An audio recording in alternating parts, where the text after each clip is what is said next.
주행 가는 거리가 그래서 대략 500에 육박할 것 같다라는 생각이 드네요. 그럼 가격도 싸고 주행 거리도 길고 공간도 크고 이상한데요? 전기차의 춘추전국 시대입니다.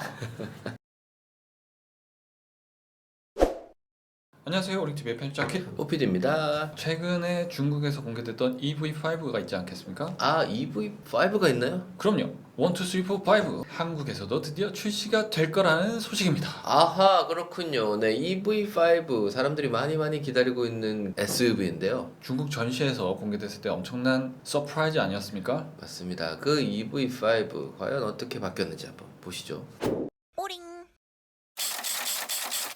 최근 전기차 하면 사실 핫 이슈가 있지 않겠습니까? 그럼요. 가격입니다. 맞습니다. 어떻게 보면 테슬라가 이 쏘아올린 자궁공, 이 가격 경쟁력에 이제 모든 회사들이 동참을 하고 있습니다. 예전에는 전기차 하면은 새로운 차, 새로운 도전 이런 느낌으로 가격이 높게 책정이 된 것이 맞습니다. 어느 정도 납득이 됐었는데 이제는 전기차가 그렇게 새로운 차는 아니에요. 맞아요. 이미 어떻게 보면은 기술력, 주행 거리, 출력, 뭐 제로백 뭐 이런 게 굉장히 핫하지 않습니까? 그럼요. 그러다가 이제는 어느 정도 이제 평범해졌습니다. 많이 일반화가 됐고요. 그다음에 어느 순간 저희는 주행거리로 전기차를 얘기하고 있지 않습니다. 그렇습니다. 많이 상향 평준화가 되어 있는 상황인데요. 그러다 보니까 지금은 가격에 대한 민감도가 굉장히 높아졌죠. 그렇죠. 어떻게 보면 최근에 나왔던 그 EV9도 이 상품성이 굉장히 좋다라고 사람들이 했음에도 불구하고 이 생각보다 많이 팔리지 않는 아무래도 그 가격적인 영향이 크지 않을까 싶은데요. 네, 그런 면에서 봤을 때 네, 이제 가격 경쟁력을 이제 국내에서도 여러 회사들이 만들어주고 있습니다. 국내에서도 그 모델 Y RWD 모델 우리 중국 모델이라고 하는데 처음에 뭐 말이 많다가도 네, 판매량은 엄청난 것 같더라고요.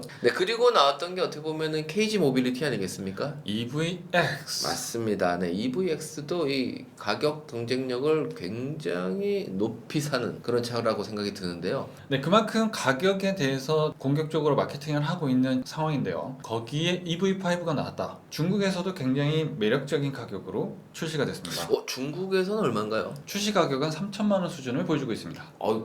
뭐라고요? 과연 이 차가 중국에서 한국에 들어오면 어떤 가격이 책정이 되는 걸까요? 네, 일단은 이 차는 중국에서 들어올지는 모르겠습니다. EV5가 한국에서 출시가 된다고 한다면 9보다도 6보다도 싼 가격이 되지 않을까 싶습니다. 뭐 아무래도 그렇겠네요. 지금 EV9이 한 9천만 원 돈 하지 않습니까? 그렇죠. 그죠? 뭐 물론 뭐 옵션이 많긴 하지만 기본가로 보면 7천만 원대 정도라고 생각을 하고요. EV6는 얼마죠? EV6 시작 가격은 5,130만 원부터 시작합니다. 그러면 EV5는 6보다는 동생이니까. 그렇죠. 그냥 5천만 원은 넘지 않을 것 같은데요. 이것도 네, 이거 4천만 원대 4,999만 원. 눈치 싸움이죠. 이제 아하, 눈치 싸움 시작합니다. 그렇군요. 그러면 EVX가 4,750부터 시작을 했기 때문에 EV5도 4,750과 5천만 원 사이에서 눈치 싸움 들어갈 것 같죠? 그렇군요. KG 모빌리티에 또 EVX가 있었군요. 그렇죠. 그렇죠. 그러면은 그 정도 사이 가격이 될 것 같네요. 네, 그리고 집안 싸움이 될 수도 있기 때문에 눈치 싸움을 할 것 같아요. 뭐 이거와 경쟁할 만한 또 하이브리드 차가 있나요? 뭐 니루 EV도 있겠고요. 코나 EV도 있겠고요. EV5와 비슷한 사이즈, 비슷한 급을 가지고 있는 투싼과 스포티지가 있는데 하이브리드 모델이 한 3천 중반 정도 하거든요. 그거보다는 높을 것 같고요. 거기서의 눈치 싸움 굉장히 궁금해집니다. 듣고 보니까 일리가 있습니다. 네. 그러니까 4천만 원 후반대 정도 나와서 지원금을 받으면 한 3천만 원 후반대 정도. 그렇죠. 아하, 좋습니다. 네. 네. 가격이 너무 궁금해지는데요. 버튼 네, 중국 내에서 가격이지만 이 놀라운 가격으로 시작하는 이 EV5 좀 둘러볼까요? 외관을 둘러보면 차가 적당한 느낌이 듭니다. 엄청 크지도 않고 엄청 작지도 않고요. EV5를 처음 봤을 때 제가 느끼는 느낌은 이 EV9의 축소판이다. 그렇죠. 네, 아무래도 이 EV9의 이 형제차다 보니까 비슷한 느낌이 있어요. 조금 더 이제 디테일을 살렸다라고 볼 수 있을 것 같은데요. 예. 근데 어떤 부분이 좀 바뀌었나요? 근데 우선 전체적으로 헤드램프의 형상이 약간 좀 다르게 표현되어 있습니다. EV9은 전부 스타맵 시그니처 형태로 별자리로 짝짝 양쪽으로 뻗어져 있는 형태를 나타내고 있는데 EV5는 그렇진 않고 하나의 선으로 가로로 쭉 그리고 세로로 꺾은 형태의 디자인을 표현해주고 있네요. EV9에서는 가운데 저 라인이 없었는데 EV5에서는 가운데 선을 표현해주면서 차별점을 가지고 가고 있습니다. 어떻게 보면 굉장히 독특하다고 볼 수 있겠는데요. 이 기아가 최근에 나온 차들이 이 세로 형태의 이런 디자인들을 많이 사용하지 않았습니까? 네. 그리고 저런 가로 형태들은 어떻게 보면은 현대차, 심리스 호리즌 뭐 이런 표현을 써서 했던 건데 이건 약간 섞여 있는 느낌이 있어요. 그리고 또 램프가 좀 독특하게 보이는데요. 이 EV9에서는 이 큐빅 형태의 램프가 세로로 길게 자리하고 있지 않았습니까? 그렇죠. 근데 이 차는 그 앞 밑에 조그맣게 저 삼각형 모양의 지금 램프가 들어간 것 같은데 맞나요? 지금 보시는 것처럼 가운데 헤드램프 위치가 대각선으로 꽉 잘라놓은 삼각형 형태를 보여주고 있습니다. 그럼으로써 가운데 조그만하게 LED 헤드램프가 들어가게 되고요. 그리고 아랫부분을 보시면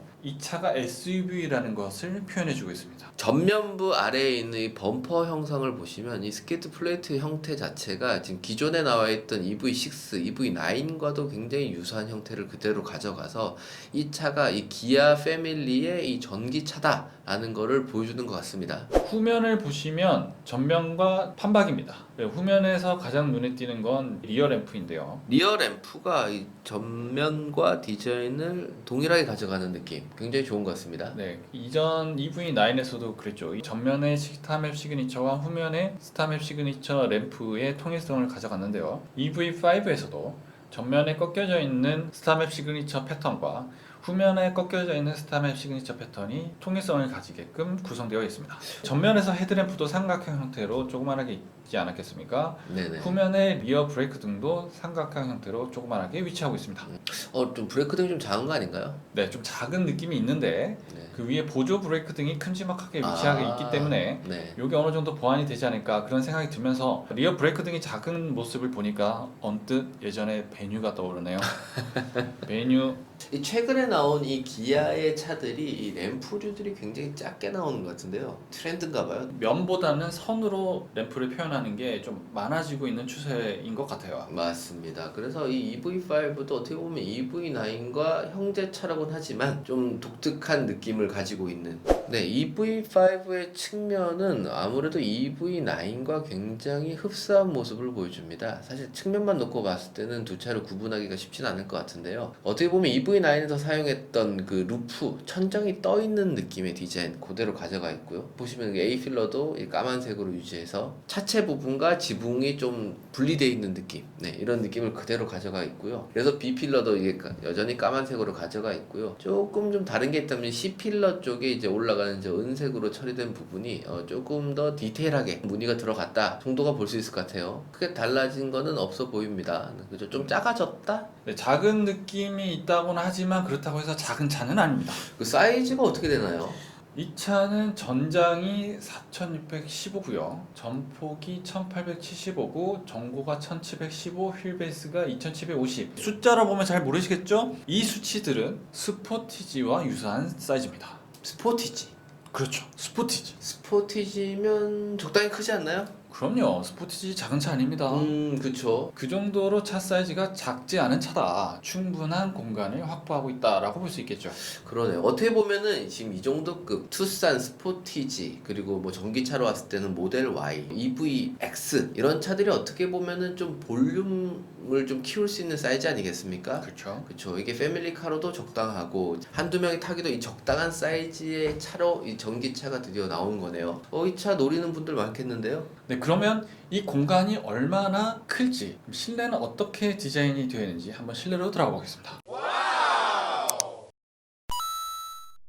이 실내에서 느껴지는 저의 첫인상은 EV9 아닌가? 라는 생각이 좀 문득 드는데요. 네, 문을 열고 들어가면은 계기판과 핸들 그리고 대시보드 버튼들이 전부 다 동일합니다. 어떻게 보면은 EV9 걸 떼왔다고 해도 참 뭐라고 할 말이 없을 것 같은데요. EV9을 타시는 분들은 조금 아쉽겠지만 EV5를 타시는 분은 EV9에서 왔기 때문에 이거 너무 만족스러운 거 아닙니까? 만족감 뿜뿜. EV9과 좀 다른 차별점이 있다면 어떤 부분이 있을까요? 저희가 얼마 전에 모델 3에서도 이거는 정말 기가 막히다 배워야 한다고 했던 부분이 있지 않습니까? 모델 3에서 얘기했던 것처럼 벨트 라인을 쭉 둘러싸게끔 앰비언트 라이트가 위치하고 있습니다. 아하, 이 편집자 K께서 굉장히 좋아하시는 부분이죠. 그렇죠. 눈에 보여야 합니다. 그렇죠. 이거 한 바퀴를 쫙 끊임없이. 그렇죠. 네, 이 차 드디어 적용돼 있군요. 이게 EV9과 좀 다르다고 말씀하셨는데 EV9은 어떻게 돼 있었나요? EV9은 좀 아쉽죠. 그냥 대시보드 공조 라인이죠. 그쪽 라인으로만 앰비언트 라이트가 위치하고 있었습니다. 보니까 또 그 손잡이 있는 부분, 그리고 어떻게 보면은 이 센터 패시어 쪽과 이 도어 부분이 하나로 연결된 앰비언트 라이트가 아니었네요. 그렇죠. 시야 아래에 위치하고 있었던 거죠.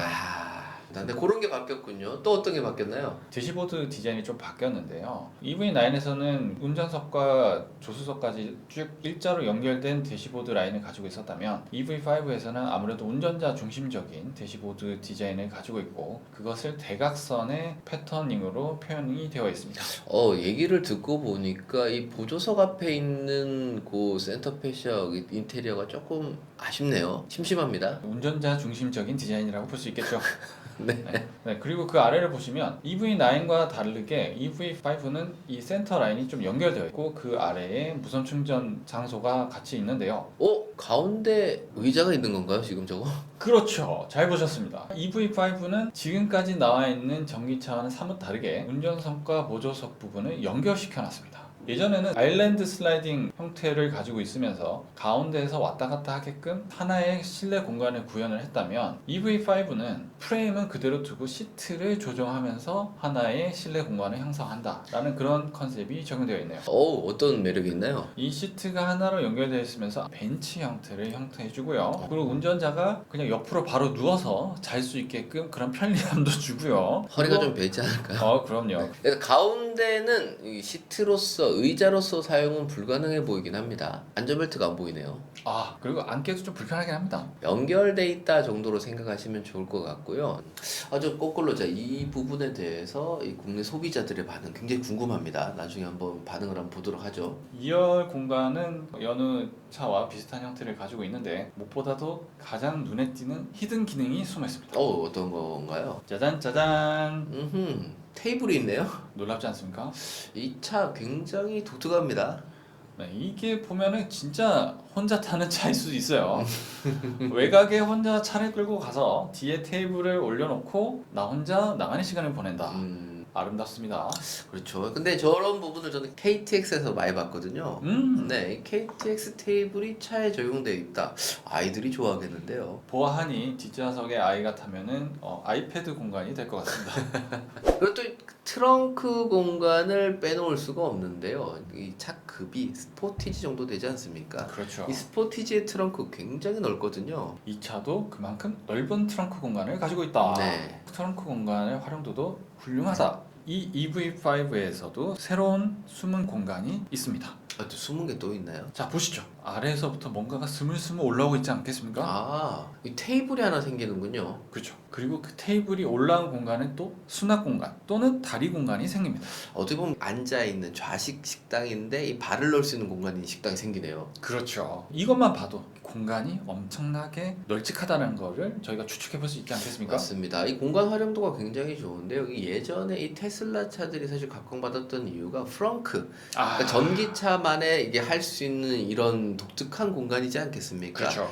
근데 이제 어떻게 보면 너도 나도 프렁크를 했더니 이제 새로운 게 나왔습니다. 리얼 트렁크가 나왔네요. 어떻게 보면 전기차니까 사용 가능한 이런 아이디어 굉장히 좋은 것 같아요. 아름답지 않습니까? EV5 이 외관과 실내를 열심히 보다 보니까 갑자기 이 차의 주행거리가 궁금해지는데요. 네, 이 차의 주행거리는 어떻게 되나요? 네, 주행 가는 거리는 일단 중국 주행 가는 거리 기준으로 본다면 EV6가 671이거든요. 근데 EV5는 700km를 간답니다. 700km요? 네, 중국 주행 가는 거리 CLTC 기준 700km. 좀 감이 안 오는데요. 이게 우리나라 좀 버전으로 좀 바꿀 수 없나요? EV6가 국내에서 얼마를 갔죠? 네, EV6는 475km를 갑니다. 주행 가는 거리가 그래서 대략 500에 육박할 것 같다라는 생각이 드네요. 여튼 EV6가 지금 475를 가는데 EV5가 500km를 간다. 형제 난 아닌가요? 그럼 가격도 싸고 주행 거리도 길고 공간도 크고 이상한데요. 전기차의 춘추전국 시대입니다. 그래서 서로 지금 눈치 싸움 중이죠. 하지만 그래도 이 차에 약점이 있어야 되지 않겠습니까? 뭐가 있나요? 약점이라고 하면은 이륜만 가능하다는 겁니다. 그 얘기는 싱글 모터죠. 어떻게 보면은 그 니로나 코나 EV 차들이 싱글 모터 아니겠습니까? 그렇죠. 네, 그런 느낌으로 들어가나 봅니다. 그 정도로 수준은 좀 조정을 해주고 이외 나머지 편이나 기능들의 부분에서는 상향 평준으로 맞췄다. 그러면서 가격은 EV6를 넘지 않는 수준으로 조정을 했고요. 참 애매하죠. 복잡합니다. 아니 이제 오히려 깔끔한 거죠. 어떻게 보면 전기차가 이제 고성능을 지향하시는 분들은 듀얼 모터를 선택할 수 있는. 그 외에 이제 보편화된 일반화된 모델은 싱글 모터.